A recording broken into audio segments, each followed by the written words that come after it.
Yeah, we're live. Hey Fisherman, Aqua Duelist here, Hello, everyone. and today we're doing episode 4 of the Pondcast. We got something special planned for today. We're actually gonna be me and our editor here. We're actually gonna be picking some of our favorite spice cards that we played over the years, and So, just kind of tell you guys about them, and hopefully you guys give these cards a try. first we have Cloudy and Smokeball. It is the single best card in the game. If you don't know, I have it pulled up already, and you can't see my screen. Yeah, so guys, Cloudy and Smokeball has a effect that's actually not printed on the card, but if you manage to summon 3 copies at once, like they're all in the field at once, you automatically win the duel. It's basically like Exodia. As soon as the third one hits, your opponent is not allowed to activate Strike or any card that would negate the summon, because it's a win condition. You see, it says that on the card, but most Yu-Gi-Oh players can't read, so they won't read that part. All right. That had to be one I think like all the years on the channel, I think that had to be one of the dumbest things that has been said on here. Oh no, we have I said think way dumber shit on this I channel. think I think the closest thing I think the closest thing to it was like I did that Mud Dragon video like many years ago, and I basically was like, oh yeah, Religion of Mud Dragon, and that was I put this on that level. That was great. My personal favorites when you tripped and fell during one of the videos where you were talking about trap tricks. Oh my, wait, did that happen? That I was don't the needle remember that. fiber video. What? The needle fiber video. You were like, yeah, you can use a needle fiber. Then you turned around and you fell. I honestly don't even remember it, bro. I'm gonna show you that later.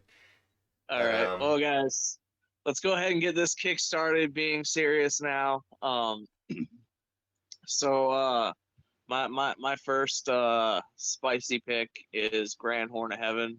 Um so this like I know this card used to be relevant long time ago before we had Solemn Strike. But the thing is, like, I think as of right now, because of Kashtira format, uh, this card's actually pretty good, especially in the Kashtira matchup, I feel, because they're all basically inherent summons or inherent special summons and shit. So basically, you Grand Horn of Heaven them. They automatically get forced to go into battle phase, and they have to go to main phase too, so they can't really do a whole. They can't essentially game you, which I think is cool. Um, Also, this card is absolutely just stupid and bonkers in Warrocks. I actually did build Warrocks for a buddy of mine at locals, and I threw this in there because my thought process was okay, so Warrocks have the spell card, the continuous spell card that's basically a skill drain for main phase one. So it kind of forces your opponent to go into the battle phase per se. And then battle phase happens, your Warrock effects go off, you plus, you get a bunch of shit, and then you go main phase two. You just Grand Horn of Heaven them, and they literally did not get to play. I am sad to admit this. I lost the Warrocks that I built um, because of this card. We went, dude. We went into game three, and he Grand Horn of Heaven to me, so I couldn't like that was it. Like I couldn't do burn him or anything. and Um, just a note for the audience: any effect that ends or skips the main phase, if they can't go to their battle phase, it ends their turn. mm, um. So yeah, that's just that whole thing. The thing that was crazy. He actually almost topped. He actually almost topped that tournament. It was a 16-person tournament. He won rounds like 1 and 2. Um, almost won round 3, and I think round 4 was like I don't remember if he like got 2-0'd, but if he actually won like round 2, he would have gotten second place at 16 man. I mean, sorry, round 3. If he actually won round 3, which it was very close, um, he would have actually like could have gotten like second with Warrocks at a 16-man tournament. I'm surprised he got one. He won one round with Roll Rocks. I think that says a lot about your locals. I mean, but here's the thing: I built the deck. Well, the funny thing is that I've met them. They're all very nice people. So if they hear this, I'm just gonna look like a jackass now.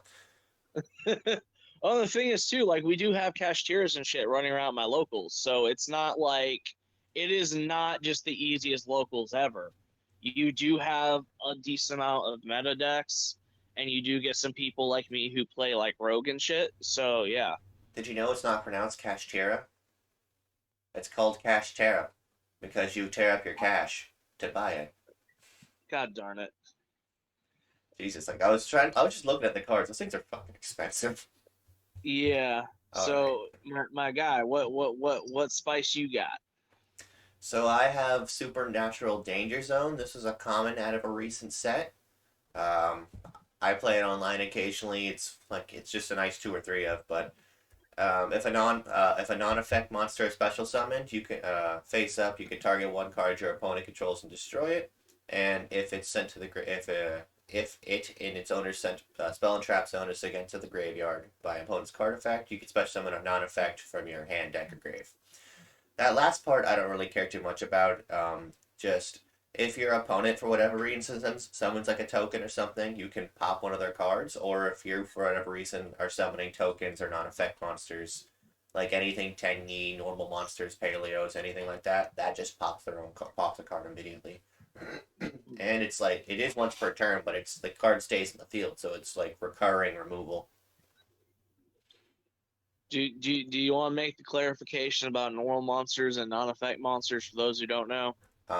So normal monsters are specifically like I'll pull up Cloudy and Smokeball. It specifically says normal on the card, while otherwise it'll specify non-effect. Normals are non-effect monsters, but not non-effect monsters are not all normal monsters.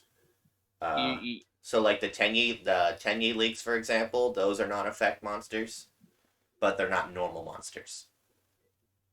there was because you remember there was like a time period where people playing Phantasm Spirals would, for some dumb reason, think that non-effect monsters were normals. Like remember they would drop Gem Knight Pearl, and they'd think that would resolve on Pacifist.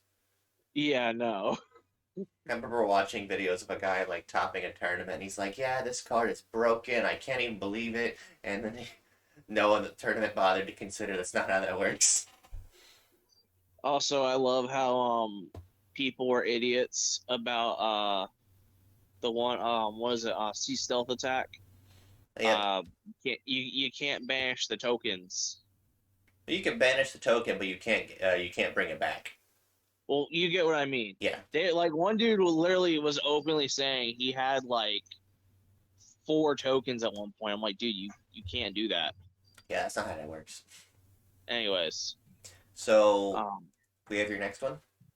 yeah. So my second one is actually Time Wizard of Tomorrow, which, by the way, so everybody knows, we each picked 5 cards. So the whole thing with Time Wizard Tomorrow, basically, I used Instant Fusion to drop it, and then it's pretty much like a gamble. Every monster on the field basically will get destroyed, and you toss a coin. If you call it right, your opponent takes damage equal to half the attack of all the combined monsters. So if I had like, if all the monsters on the field together had 1,600 attack, my opponent's taking 8,000. If I call it wrong, I take the damage. So, um, yeah, it's it's very much kind of like a big risk type of thing, but if I have the space in my main deck and my extra deck, I'll throw the instant fusion in, I'll throw this in. And typically if I'm in a situation where it's like I'm gonna lose anyway, I'll go ahead and do it. Well, like this Um card, this card is Dark Hole. yeah, it's dark hole that burns. Like you can Like resolve this standalone, and it's go ahead. like standalone, it is just dark hole, but it's the fact that it burns. Like you can resolve this and not burn yourself to death and still go for game. It's Dark Hole. While Yeah, Vice, if you could also burn yourself to death or your opponent, but gamble. but You're gonna my lose, might whole as thing well. is my whole thing is if I'm losing, I'll go ahead and do it.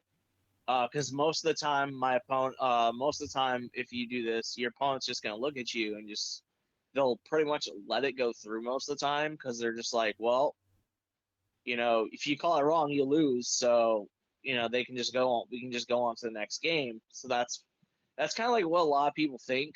I did have an interesting time though. Back when Kirk's was opened, his last tournament. I actually played this in the synchro variant of Aqua that I was playing at the time, and basically I didn't have enough for game, and I was playing against Charlie, and I was like he could definitely recover. So I decided to just instant fusion into this, and he let it go through because his I remember he was like, somebody asked him, it's like, why would you let him go through with that? It's like, well, if he loses, his board's gone, and I just win. So, um, luckily though, I called heads, I got it right, and I burned him for game pretty much, and that literally ended up getting me into top cut. So that was really cool. Um, One of my favorite memories with this card. So yeah, fun time. What about you guys? What's your second one? I have and the band played on.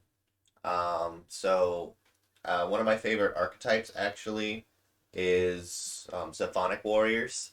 They do not function at all, which is very aggravating.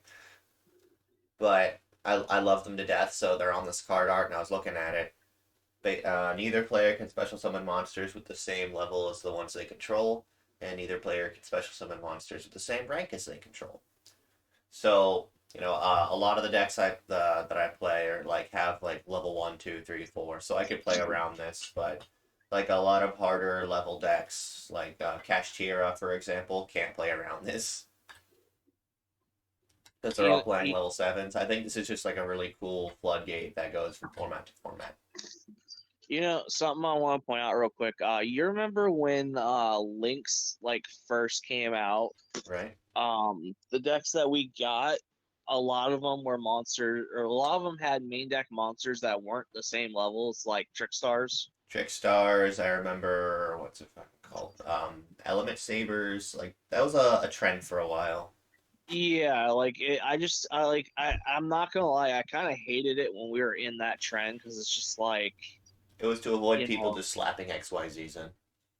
yeah, but I mean, like I get it, but at the same time, it's just like it kind of bothered me. I'm not too crazy about, not too crazy about that. Like I, I'm not gonna lie. I think XCs is probably like my most used mechanic. Um, Either that or like fusions, but XCs um, are probably my most used. I prefer synchros, but excuse me, I'm yawning. Sorry, yawning. But um, I don't know. I prefer synchros, but I just kind of don't do it anymore. When I'm playing mostly fusion decks, anyways. But XCs were like I started playing Yu-Gi-Oh again when XCs came out. So I mean XCs I think are just inherently like the easiest. It's like the easiest. What you call it? summoning mechanic. Yeah, summoning mechanic. I think it would go Link, Xyz, Synchro. And then ritual being fusion then ritual being that unfortunate stepchild who gets shafted every single second of the way. Yeah. You want me to go ahead and share my next one, my guy? Mm-hmm. Good. Okay, so I'm just gonna let everybody know I'm gonna butcher this card's second word in this card's name. Hate me for it, burn me at the stake. I really don't care, guys. I'm gonna mention Constellar Zubin Schmale.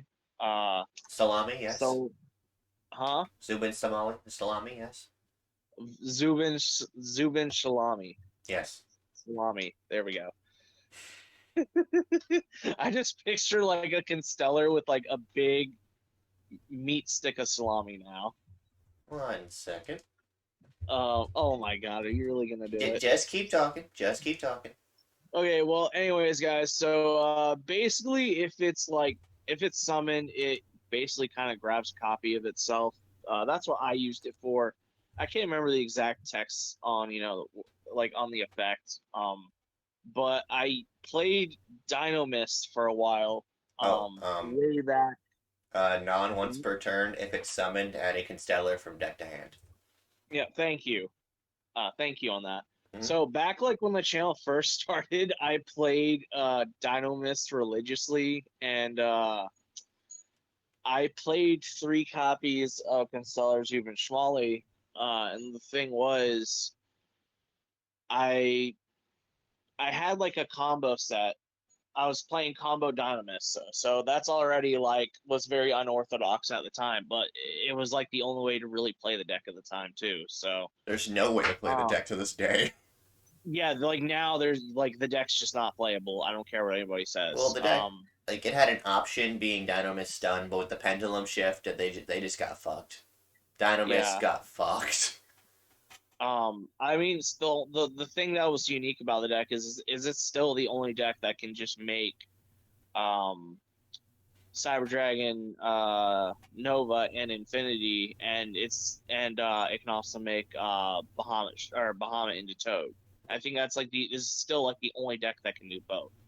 That's the only thing it really has going for it. But anyways, so I would play Constellar Zubin Shmali, and what I would do is before I would Pendulum Summon, I would make Shoryuja Scoldred. And basically, if I had the Zubin Shmali in my hand, I would Pendulum Summon it and then add the second copy. And then from there, I would special summon the second copy off of Scoldred, adding the third copy from deck to hand. And then what I would do is I would actually take both Constellars and Schmalies, and I would XCs either into Nova if I haven't done that yet, or I would go into Constellar Pleiades. And then basically what I would do is I would suck up the Skull Dread off of Nova or Cyber Dragon Infinity, and then you know, eliminate that zone from being used. So then I could just go like, well, if I needed to, then I could just go what you call it, well, I can't think of it, Bahamut, and then just drop Toad in the extra monster zone. So basically, like just a recursive material for pendulum summoning. I mean that was kind of what I'd use it for. It was just kind of like it was there for that, and I mean it was just there as another way to get into Nova mostly. I did something similar to it, except I would use that when Thunder Dragon Colossus was legal, and I would just use Thunder Dragon to add to Thunder Dragon to end on two Colossus Ah, because I'm an asshole. you're a dick. But like it wasn't like I mean the thing was like Galaxy Soldier existed at the time, but I don't think I had Galaxy Soldiers yet. So, and also Galaxy Soldier you had to like discard, it was like you had to like discard a light monster. if I remember correctly. So I just opted to play Zubin Smalley. In my scenario, it was just better. In that context, it would have been better because Zuma Chamali can add the last card out of the deck to your hand, while um, what you call it? While Galaxy Soldier can only do that once. Yeah, and then the thing is too, I also did play Twin Twister, so I would actually have discard fodder for the Twin Twister, which was nice. Yeah, that card goes like that card can turn into a plus too. Wow. Yep. So let's see. Time on that one. Good time. So I'll go to my next one. Okay. Also, to be clear, I did put salami on the screen. You, of course you did. I know you did. That's something you would do Why wouldn't I? So because you like salami, my guy. this is Grave of the Super Ancient Organism. So this is kind of notorious in the community if the people don't know because this thing only has one printing, and whenever it can possibly pop up, it'll randomly get bought out, and then like barely see me play, and then not then go down, but then get bought out like a month later. So level 6 or higher special summon monsters in the field cannot declare attacks, nor can players activate their effects. As we can see, that could work in today's meta at the moment with Kashtira. But it's just this card does things that not a lot of other decks really can't, if that makes sense. But It does. it's just one of those other one of those other floodgates, and this thing can see play. It's just there's only the one print, and people are buying the fuck out of it whenever they get a chance. What Um, was this card called again? Grave of the Super Ancient Organism. I gotta see how much this is going for right now. Like I'm actually curious. Are we currently on that bought out status right now? I don't think so. Oh no, bro, it's got three prints. Never mind, I'm making it up. This is a different card. Let's see. I was gonna say Grave has got the current OTS reprint in pack 20, which is the current one, and then there's an ultra rare in Raging Battle. I'll be cutting this part of the video out. Well, of course you would. That's my bad. I fucked up. It's all Um, good. I'll cut the buyout part out, but I'll keep the rundown part about it. Okay. So let's see. So that's that card. We'll go over to your next one, Silent Lobby. Oh yeah, Silent Lobby is stupid.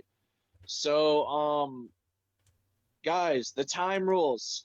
The time rules fucking suck. Okay? I'm just gonna say it. I hate the time rules. I mean, literally, I I I literally sighed. Was it I can't think of it. The one water ghost sister. The one that looks like a nut. Spooky Dogwood. I sighed Spooky Dogwood because of time rules. Okay. Here's the thing. I play water decks. Okay, and we have a Bish Shark. A Bish Shark gets Silent Wabi, and then you special summon Silent Wabi to your opponent's field. You gain 2,000 life points. So imagine Lobby for game. this.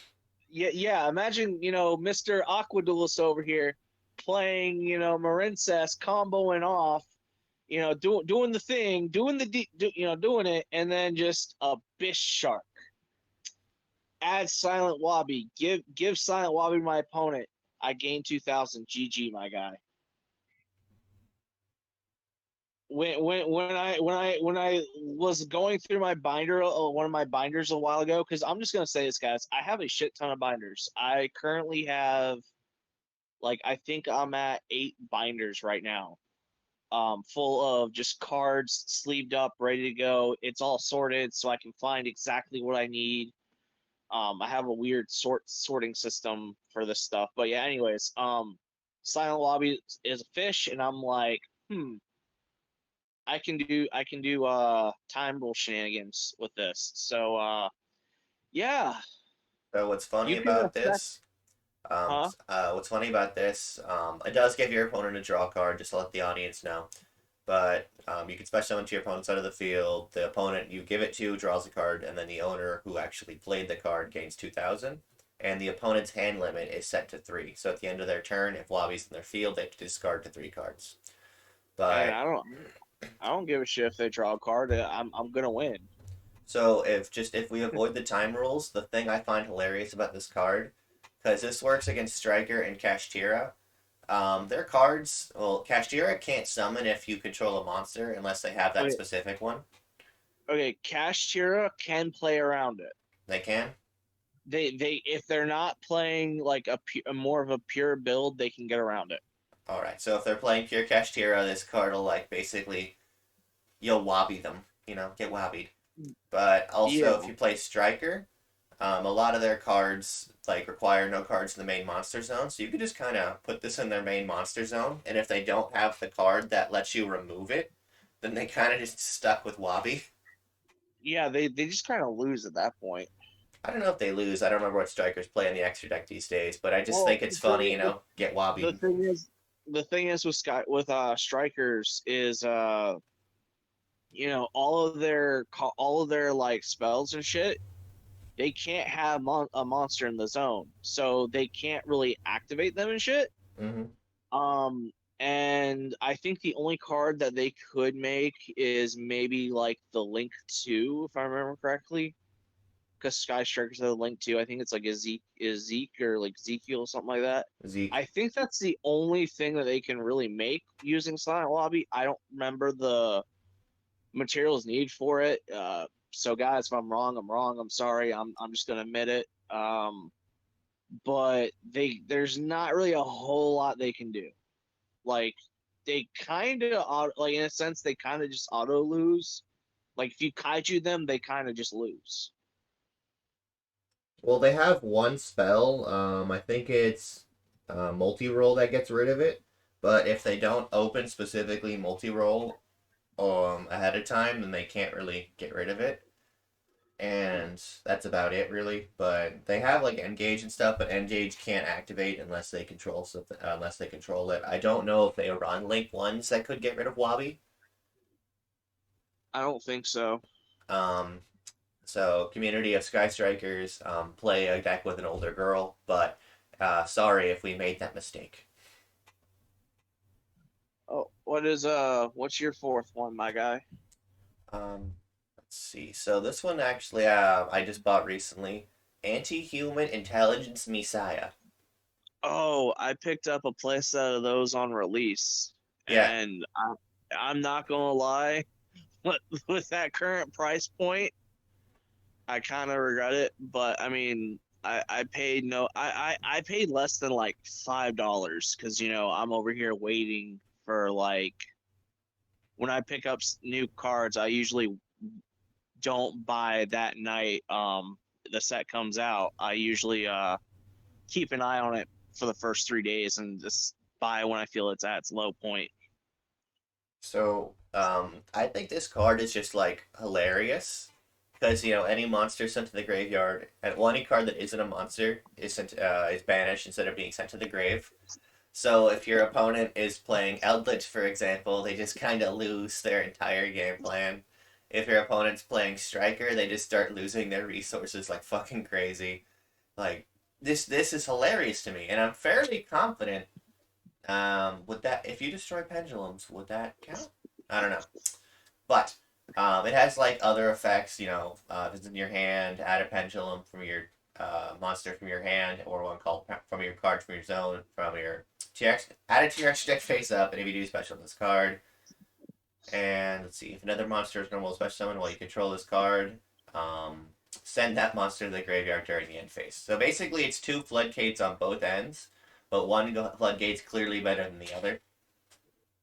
So, and I saw a replay earlier, about a day or two ago. Someone had made a FTK with Final Countdown, where you shuffle a trap back into from your banished into your deck, and then play the trap using one of the Magician's fusions, and the trap will skip the turn count by one.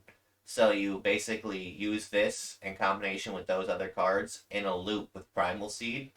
So um, so you can just turn one final countdown your opponent. And I think that fact that this thing makes that possible is the most funny damn thing. I'm not gonna lie real quick, and I'm double checking on this too. Yeah, it is still the cheapest Starlight Rare. It's really sad. It's a really pretty card. I'm not gonna lie, I'm gonna probably pick up Starlights at some point. How much is the Not just Starlights? because, huh? How much are the Starlights? Market price 49.96. Oh yeah, I forgot those are expensive. I forget we have different ideas of expensive. Listen, man, it's like that's like 2 days worth of meals for two people. That's a lot of money. I mean, considering how I used to be with like budgeting and stuff, that was literally like 2 weeks worth of groceries for me Isn't that fucking back when I was crazy? living. Huh? Isn't that crazy? Yeah, I mean, before like the COVID thing and early COVID and back when I was before I moved living on my own, because I'd shop at like all these. I could literally like I would, and the thing is, I would eat really good too. Yeah, it's Aldi's has really good prices. I don't know what the fuck is wrong with their food, but they have really good prices. Like they don't have it. There's nothing really wrong with their food. I mean, the only thing I don't trust is some of the fruits because strawberries. I love strawberries so much, but they just go bad way too quick now. So I don't get strawberries anymore. Anyway, so like yeah, like you knew I'd eat good and stuff. So that's like 2 weeks worth of groceries for me. Jesus. Um, but yeah, it's like people didn't understand how the heck I would eat so good for so cheap. If people It's weren't like willing to I buy what they need. yeah. Um, but yeah, so we'll go on to my last. Wait, is it your one? Or wait, is it my last one or your one? I can't This is remember your now. last one. Okay, so my last one is Heavenly Zephyr Medora, or as I like to call it, the Heavenly Zephyr Hills. Um, The picture shall be so Zephyr Hills for the rest of the day. oh my god. Um, so if you guys just aren't familiar with it, basically if your opponent special summons a monster from the extra deck with 2,000 or more attack, you special summon this, and then you can target a face-up monster that was special summon from the extra deck. Neither player can activate that monster's effects while Zephyr is face up on the field, or face up on the field. Your opponent cannot they can't stop this card. Like the first line just says the activation and effect of this card's effects cannot be negated. Yeah, this thing is just a guaranteed hand trap. Yeah, which the reason why I'm putting this in number 5, like when it came out, it saw some hype. It got into a top 32 cut on an event. That's cool, and then it just died. The thing that, and like I still kept my playset. My thing, however, though, is this in Gate Guardian, or in the new Gate Guardian deck, is stupid because this basically gives you a guarantee in tandem with like a couple other cards. You can basically get an automatic fuck you to your opponent because let's say they summon like one of their boss monsters in the extra deck. Okay, cool. You drop this, they basically cannot use that thing's effects. And you have the one Gate Guardian that can make an opponent's monster attack 0. So you make it 0, and then battle phase, the I think it's the field spell effect activates. You can pop it. So this kind of gives I feel kind of just gives Gate Guardians a little something extra of just oh, I'm getting rid of that for sure now. Got a lot of And engine. then It's got a lot of The interesting things going for it, especially because it can't be negated. But it's a level 7, it's a dragon, so this has applications for going second in other decks. oh yeah, and the thing is too, like you said, it's level 7. Um, Honestly, I think the fact that what you call it, Kashchira isn't teching this is kind of crazy, but at the same time, Kashchira's over here just locking out your zones, so I guess it really does not fucking matter. Well, if you Like they have a don't care. monster, they can't summon their level 7s, so they have to keep their Yeah. board clear ahead of time. Yeah, but you get what I mean though. I get what you mean. Like I get like it makes some sort of sense for Kashchira, but like there's still other decks. And then, why can't I think of the what why can't I think of it? The Armed Dragon level deck. Hmm. They redid when they did like the retrains and Blazing, which was literally also I think in was it Blazing Vortex? I can't remember now. When they did like the Armed Dragon support, they made all of it wins from what I remember. They were already win. Well, no, oh, I thought okay, I can't remember what the originals were, but Here, I can I pull know them they up. made like I know they made like all of the new support wind except for like one of them.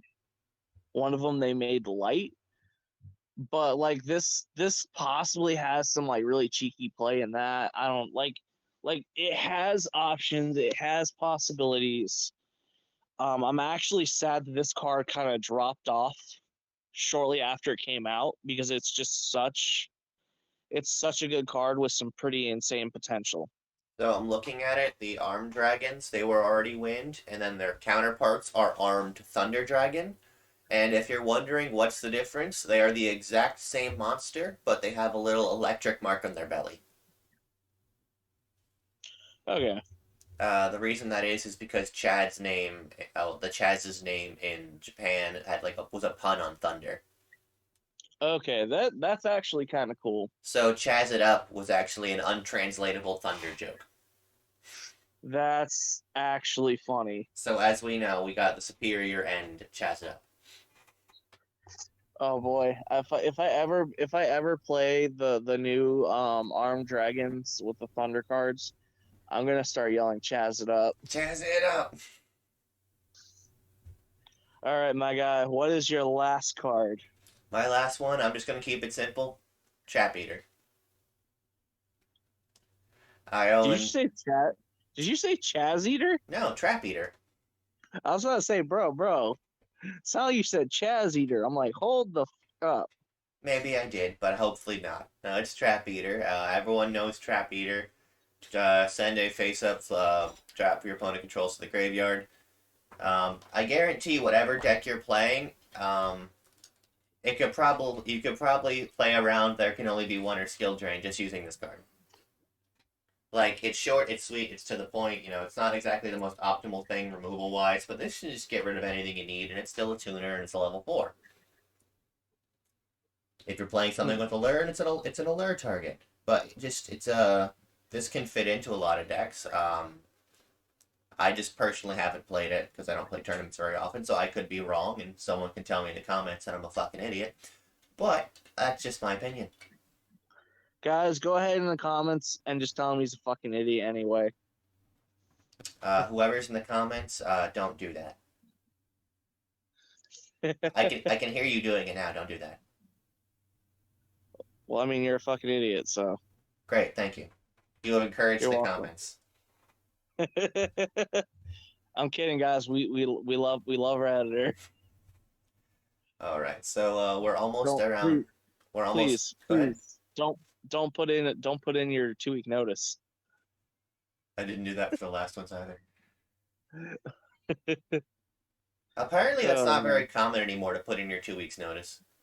well, yeah, because the thing is, if I'm gonna get fired, that I wouldn't be given a 2 week notice when I'm getting fired. So why should I give you guys a 2 week notice? A colleague of mine works like higher up in a company, and he says 2 week notices these days are specifically if you feel bad for the staffing. If they didn't treat you right or you just don't want to be there, then you don't have to give a 2 week notice. It's crazy because I think in Europe, some parts in Europe, I believe, they are legally required to give a 2 week notice. That's strange. Yeah, it's like it's weird. At least that's what I, at least that's I'm pretty sure that's what I've heard. But yeah, Um, like they are required to, from what I understand. it makes sense. Just so you know, we're at 40 minutes flat right now. We can keep going, or we can end it here, whatever you want to do. I think we should end it here, but we edit out this, obviously. Yeah, we edit out the 2 week notice part. No, not the 2 week notice part. I was talking about the thing we are talking about, the time. All right. Well, Casey, it's the time rules. But yeah. So go ahead. I'll here. I'll go ahead and close this out, and you can edit out after we're done. All right. After we talk about the 2 week notice thing, just edit out from there to here. All So right. fisherman, I thank you. Or hold on, let me try again. Well, fishermen, thank y'all so much for watching episode 4 of the Pondcast. If you guys like this one, we could possibly do another Pondcast on, some more spice techs that we played over the years, because we got a bit. I mean, our editor here, he's played since what, the Synchro era, from what I remember you told me. On and off. I was alive and tried to play during Go. It didn't do that very long. I went back to school, but Um, I played and Synchros for a bit, stopped, played C's for a bit, stopped, and I think I came back in around 2017, which is when I actually picked up the game again. and then I've kind of been playing the game since release back in the day, The and dawn of time. yeah, I'm one of those OGs. And then I kind of keep pretty much. I think real it was definitely a little after we are in college. I got to a point where I kind of keep what I have as far as cards go. I kind of like hold on to stuff, put them in binders. Um, you know, just like the tech cart, like the techs, water stuff, all that.